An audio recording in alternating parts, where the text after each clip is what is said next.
In this video, I want to credit the artists and the committee that made this nice, primitive work available to people here. Phil May has done very nice work to make a primitive of this area, and I think he should be congratulated worldwide for what he has done. It's very tasteful art. Nothing about this is inaccurate, and it's actually a very good way to learn the history of this valley.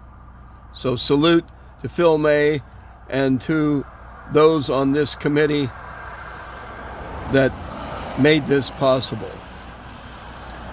I'm going to go through a series of videos now about this artwork to explain those of you overseas and the other parts of the United States what we have here.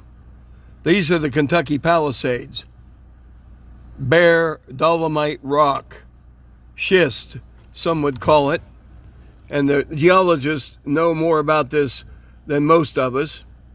But this is similar to New York State along the Hudson River. Although it's different composite out here because these animals that died, according to evolutionists, it was almost 500 million years ago when this was formed. But these are about 350 feet tall, these cliffs. Think about that.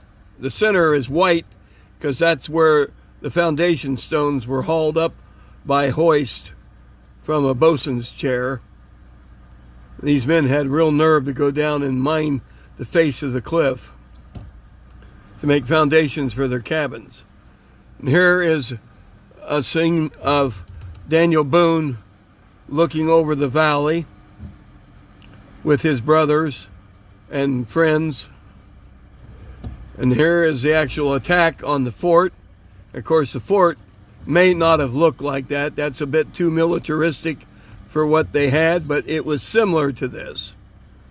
And this Indian over here on the left, there was a black man that was an American Indian in the tribe. He was killed in the siege because someone shot him out of the tree. He crawled up in the tree.